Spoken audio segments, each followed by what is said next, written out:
بسم اللہ الرحمن الرحیم۔ السلام علیکم ناظرین، آواز حق کے ساتھ میں خوشاکر انور زیب اور آج ایک نئے موضوع کے ساتھ آپ کی خدمت میں حاضر ہوا ہوں۔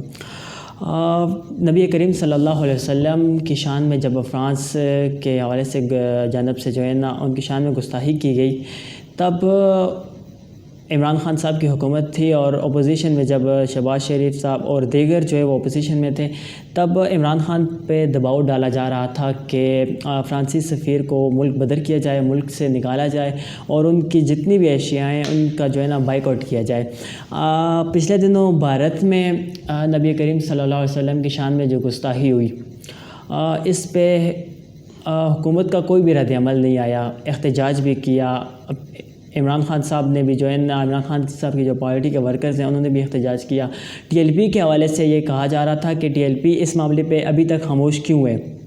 آج سے 2 دن پہلے انہوں نے ایک بہت بڑی ریلی نکالی راولپنڈی میں، لاہور میں سعد حسین رضوی صاحب نے خود جو ہے نا اس ریلی کو لیڈ کیا۔ میرے ساتھ اس وقت موجود ہیں سر اویس نصیر صاحب، موٹیویشنل اسپیکر ہیں اور پاکستان کے جو نا کرنٹ ایشوز ہوتے ہیں ان پہ گہری نظر رکھتے ہیں۔ سر مجھے یہ بتائیے گا کہ جب بھی کہیں گستاخی ہوتی ہے یا کوئی بھی اس طرح کی کوئی ایکٹیویٹیز کرتا ہے تو ہماری جو ادارے ہیں افواج پاکستان، جو کہ میں سمجھتا ہوں کہ ایک ذمہ دار ادارہ ہے، وہ اس معاملے پہ خاموش کیوں ہوتا ہے، خاموشی کیوں اختیار کر لیتا ہے؟ دیکھیں، بسم اللہ الرحمن الرحیم، بہت شکریہ شاکر انور زیب۔ اللہم صلی وسلم علی سیدنا محمد وعلی آلہ واصحابہ واہل بیتہ اجمعین۔ دیکھیں، آپ صلی اللہ علیہ وسلم کی شان میں اگر کوئی ہرزہ سرائی کرتا ہے تو وہ پہلی بات تو یہ ہے کہ وہ اپنا آپ دکھاتا ہے۔ آپ صلی اللہ علیہ وسلم کی شان تو اللہ نے بڑھائی ہے، ورفعنا لک ذکرک، ان کی شان میں تو کوئی کمی نہیں آتی۔ تو باقی آپ کا جو جہاں تک سوال ہے افواج پاکستان کا، پہلی بات تو یہ ہے کہ میں افواج کو تو ریپرزینٹ نہیں کرتا، وہ آفیشیلی خود ہی جواب دے سکتے ہیں اس میں کیا معاملہ ہے، لیکن ایز اے تھرڈ پرسن ہم اگر اس پہ نظر دیکھیں تو فوج کا کام بیان دینا نہیں ہے۔ میں تو یہ سمجھتا ہوں یہ جو بیان اکثر چیزوں کے اوپر دیتے ہیں وہ بھی ان کا کام نہیں ہے، ٹھیک ہے دے دیتے ہیں۔ فوج کا کام ہے تو فوج کا کام ہے تلوار سے بات کرنا، بالکل ایکشن کے خلاف ری ایکشن۔ ہاں، تو یا تو وہ خاموش رہتے ہیں ہوں گے یا انڈر گراؤنڈ کوئی چیز کرتے ہوں گے، جو بھی وہ کر سکتے ہیں، انٹیلیجنس بیسڈ آپریشنز کرتے ہوں گے، جو بھی وہ ہے۔ لیکن بیان دینے سے کیا ہوگا؟ بیان تو سیاسی لوگوں کا کام ہے جی، اور جو پوری ایک ریاست ہوتی ہے، ملک ہوتا ہے، وہ اس کے ڈفرینٹ یعنی یہ پلرز ہوتے ہیں نا، تو لیڈرشپ ہے، اس کا کام بنتا ہے کہ وہ بیان بھی دے، مخالفت بھی کرے، مذمت بھی کرے۔ ایکشن کا ٹائم آئے تو آرمی آ جائے۔ لیکن یہ ہے کہ انڈیا کے کیس میں ہمارا ری ایکشن کافی ویک رہا ہے۔ ہمیں کم از کم ان کا ایمبیسڈر ایکسپیل کرنا چاہیے، وہ تو ویسے بھی ہمارے دشمن ہیں، اور جو ان کے ساتھ تجارتی تعلقات دوبارہ سے بحال کرنے کی کوشش ہو رہی تھی، اس کو اوپنلی جو ہے نا ہمیں اسٹاپ کرنا چاہیے، اور عوام کو بھی اس کے خلاف شدید جو ہے نا وہ جس قدر اللہ تعالیٰ کی توفیق ہے، یعنی عوام کو شدید ری ایکشن دینا چاہیے، احتجاج کرنا چاہیے، یہ نہیں کہ باہر نکل کے توڑ پھوڑ کریں جیسے پہلے کرتے رہیں۔ اور اگر حکومت اور عوام ایک پیج کے اوپر ہوں گے تو پھر احتجاج بھی اچھے طریقے سے ہوگا۔ آپ گیدرنگز کریں، گیٹ ٹوگیدرز کریں، جلسے کریں، پوری دنیا کو نظر آئے کہ کتنی بڑی تعداد میں عوام جو ہے نا وہ پاکستانی لوگ جو ہیں وہ اس چیز کو ڈیناؤنس کرتے ہیں، اس کی مخالفت کرتے ہیں، اس کی مذمت کرتے ہیں۔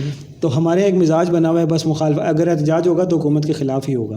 جی، حکومت اور عوام مل کر ریلی نکال سکتے ہیں، دنیا کو دکھا سکتے ہیں کہ یہ دیکھیں جی 22 کروڑ عوام جو ہیں وہ اس چیز کی مذمت کر رہے ہیں۔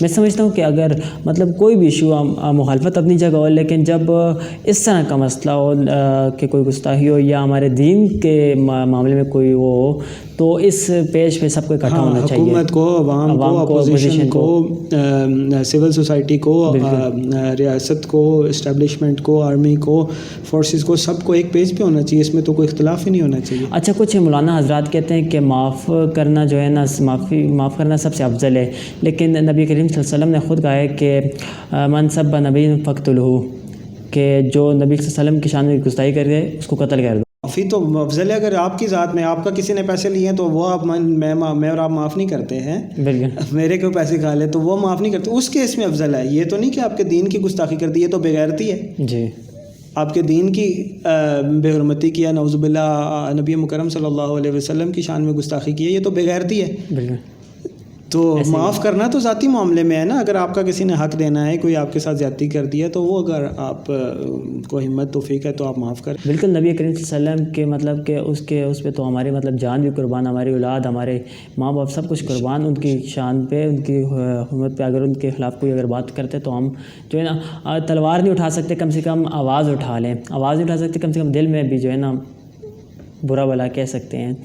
تو اس حوالے سے لاسٹ میں کوئی میسیج دینا چاہتے ہیں ہمارے ناظرین کو؟ لاسٹ میں میسیج تو ہم نے کیا دینا، ہم سب خود نبی مکرم صلی اللہ علیہ وسلم کے در کے سوالی ہیں، تو آپ صلی اللہ علیہ وسلم کی شان تو اللہ نے بلند کی ہے، وَرَفَعْنَا لَكَ ذِكْرَكَ، تو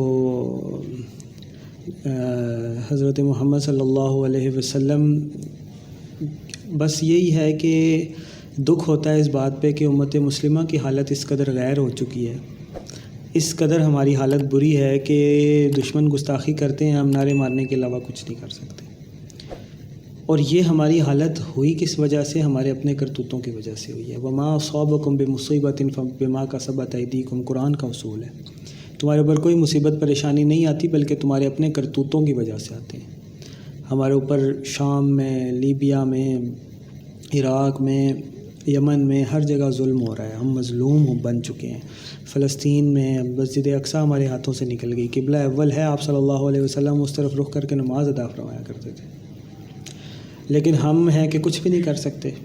آپ صلی اللہ علیہ وسلم کی حدیث کا مفہوم ہے کہ یعنی وہ تم سمندر کی جھاگ کی طرح زیادہ ہوگے، تو لیکن حال برا ہوگا، دنیا کی قومیں ایسے ٹوٹ پڑیں گی کہ جیسے دشمن جیسے بھوکا کھانے پہ ٹوٹتا ہے۔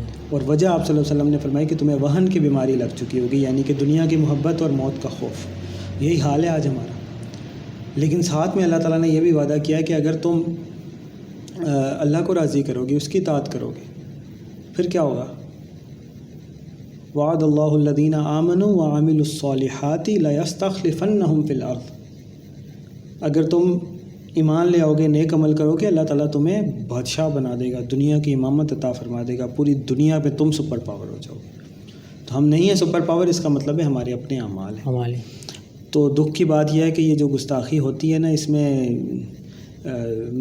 بے بسوں کی طرح، مظلوموں کی طرح نعرے مارنا ٹھیک ہے آج کے دور میں، اور ہم کچھ کر بھی نہیں سکتے، لیکن ہونا یہ چاہیے تھا کہ ہماری وہ عزت اور مقام ہوتا کہ جو ایسی جرت کرتا، ایسی جسارت کرتا، اور ہمارے پاس اتنی پاور ہوتی کہ ہم اس کا منٹوں میں سر قلم کر سکتے۔ تو یہ ہمارا بھی اس کے اندر کردار ہے، اپنی مظلومیت کے اوپر بھی جی، اور یہ جو گستاخی ہوتی ہے اس کے اوپر سرزنش اور پکڑ نہ کر سکنے کے اوپر بھی، تو ہمیں اپنا عمل بھی ٹھیک کرنا چاہیے تاکہ اللہ تعالیٰ ہمیں دنیا میں بھی معاف فرمائے، دنیا میں بھی عزت عطا فرمائے، اور آخرت میں بھی اللہ تعالیٰ عزت عطا فرمائے۔ بہت شکریہ سر، آپ نے ہمیں دوبارہ وقت دیا تھا۔ انشاءاللہ اگلی بار بھی کسی نئے مہمان کے ساتھ، کسی نئے موضوع کے ساتھ آپ کی خدمت میں حاضر ہوں گے۔ تب تک کے لیے اجازت دیجیے۔ اللہ حافظ۔ پاکستان پائندہ باد۔